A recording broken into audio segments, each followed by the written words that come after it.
What's going on, guys? Today we're going to be looking at the Venompool Build-A-Figure Wave Carnage in light of the Venom 2 Let There Be Carnage trailer, which looks absolutely amazing. I'm very excited for that to come out. So let's jump right into the figurine right here, and then we'll get into the rest. Carnage comes with 3 accessories, one being the little backpack of vines and thorns that plugs in right into that hole over there, like so. Yeah, got caught a little bit. There we go. That looks really good. It blends right into the actual figurine right there, and these look really good from back here. Next up we have a head sculpt right here, which is from the Maximum Carnage comic book, which came out about a year or two ago, and it looks amazing. I really like this. So this would be like a minion Carnage from that book series. And of course, last but not least, is my favorite head sculpt here, which is the normal Carnage head sculpt, which looks, I think, a lot better. Looks terrifying, and it blends. I really like what they did with the head sculpt here, and the vines, they like pop out. It's like actual, like, not separate pieces of plastic, but it's not smooth. It's very rough, and it feels really good to hold in hand. I really like this figurine. Now to go over the actual figurine itself, as I mentioned, he's got like the veins coming out all through his body, which is consistent throughout. One problem on mine is his leg pops out a little bit. This was a lot worse earlier, but I managed to push it back in. It came like that in packaging. I had nothing to do with that. But I really like how it all looks. The hands look great. Legs, got peg holes at the bottom there.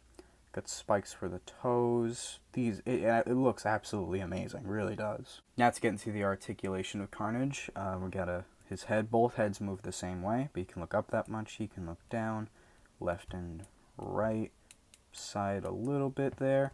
You can pile drive. His arms can do a full 360. You might want to mind the thorns here, but they can do a full 360. They go up. Butterfly pivot right there. Upper bicep cut. Double arm, double jointed elbows. The wrist swivel and hinge.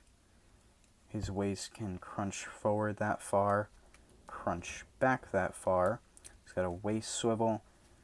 Legs spread like that. Kick forward. Kick back pretty far, actually.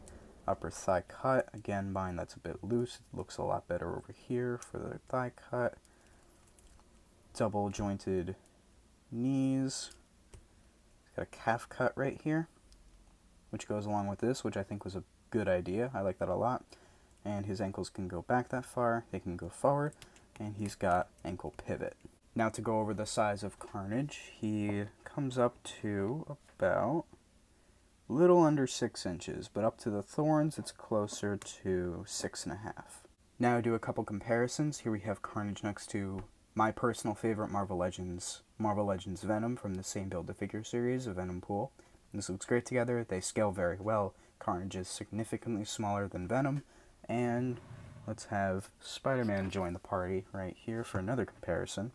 Spider-Man is a lot smaller, but also this is big time Spider-Man. But they all scale well very, very nicely together. So if I take Venom out here for a second, you can see a better size comparison right here. They're about the same in height, which makes a lot of sense. I really like this a lot. And this is the general height for pretty much every Spider-Man figure of the Marvel Legends line. So they did a wonderful job with this Carnage piece. Now to get my final thoughts on this Carnage figure. I absolutely love it, besides the one little problem with the leg right there, but that's only on my copy. It is very good. I absolutely adore this figurine. It goes very well with the Venom over there. And I think you can use the Carnage weapon parts, like that big blade he has with the previous Marvel Legend. Those go into the ports over here. They can pour in. They won't look the same because they'll have the smoother texture instead of the rough one on this figure. But looks great otherwise. I don't happen to have it, so I can't really show it right here. But I love that they used the head sculpt from Carnage right here, and knowing Carnage, it's just absolutely terrifying. It's the scariest I've ever seen him, I think, and in the comic they show him to be a god. It's almost like he's...